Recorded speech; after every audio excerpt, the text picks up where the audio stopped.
Hello, welcome to tutorial number 8 in this series for Excel beginners. In the last tutorial we had a quick look at conditional formatting, and I applied conditional formatting to these cells here in column C, so it would highlight the number of rentals when it went above a certain value or below a certain value.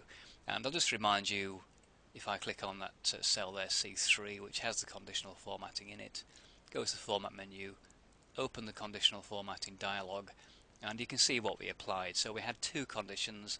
The first one, the value is 9, or the relevant value is 9. If it goes above 9 in the cell, then we get a green colour. Below 9, then we get this sort of browny, orangey colour. Now that's fairly simple because it's really only working on one single value, but I want to show you another way you can use conditional formatting and combine it with the functions that we looked at earlier. So if I just cancel that for now, and just to remind you, we had these functions here: average, maximum, minimum, count. Now what I'm going to do is use conditional formatting in conjunction with the maximum and minimum functions. So it will highlight the highest and lowest value on these cells. Now at the moment we're just doing a regular conditional format, we can't do it, so we can't pick a particular value out because we don't know in advance what the values might be for the highest or lowest. So what we need to do is combine it with a function so Excel works it out for us. So I'm going to apply conditional formatting in column D for the income cells, and I'm going to select cells D3 down to D8, and if we go to the format menu, choose conditional formatting, we get our dialog box, and I'm going to set two conditions again, but obviously this time I'm going to combine the condition with the maximum and minimum functions, as you will see.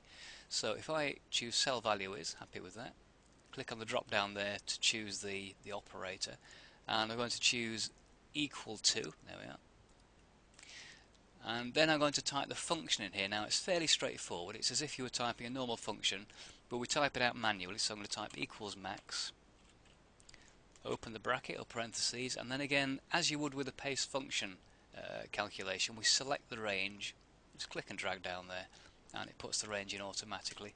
Close the bracket, and that's done. And we now need to set the format. So I'll do the same thing as we did previous. I'll just simply put a light green colour on, pastel green, that'll do. And then we're going to add a condition. Okay, and this time cell value is, that's fine, again equal to, and this time I'm going to choose, you'll use the minimum function, so it's equals min.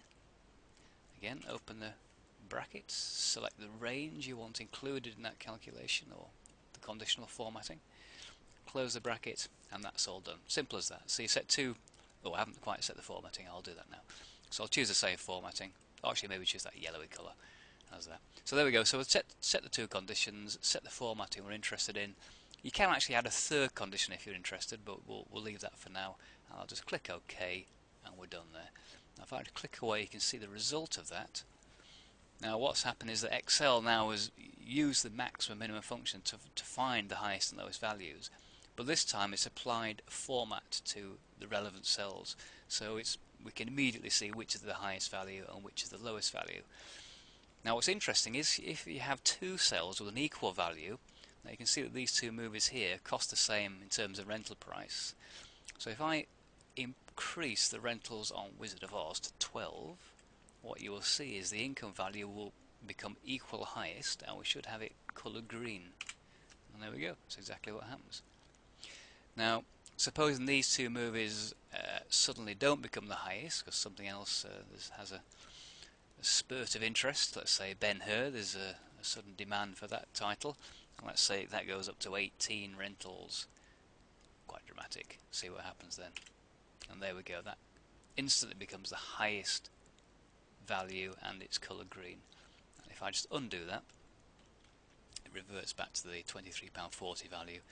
And equally, if let's say the Citizen Kane, which is currently the lowest, that suddenly improves, and that goes to 12 rentals, say, you'll see that now 2001 has become the lowest. So whatever happens on the spreadsheet, as we update it, it immediately highlights the high and low values. Now if you want to remove conditional formatting, what you need to do is select the range of cells that have conditional formatting already on, that you want to get rid of. So I'm going to select these cells in column C because I don't want the conditional formatting on there anymore. go to the Format menu, choose Conditional Formatting. Let's bring that into view. And click on the Delete button there. And when you do that, you get a little dialog pops up that gives you the option to delete one condition, all conditions, and in this case I'm going to delete both condition 1 and condition 2 as they're the only ones we have active. Click OK. Click OK there, and that's it. That's all cleared now, so they've gone back to being normal cells, if you like. So we have conditional formatting on here to indicate which is the most popular movie and which is the least popular movie. In terms of revenue, which is really all I'm interested in, or Fred is. So I'll just let's take Wizard of Oz back to 11, so it's no longer as popular. And you'll see instantly we now have only one movie showing green as the top movie, which is great. So there we go. That's just another example of how you can use conditional formatting. I'll just save that spreadsheet again. So there we go. Click Save, overwrites the previous version. Hope that was useful for you. In the next tutorial, I'm going to introduce creating charts. And there's a lot you can do with charts, and I'll begin to explain how to create them and format them, and hopefully give you a few tips on how to impress people with some fantastic looking charts. So thank you for watching this video, and see you next time.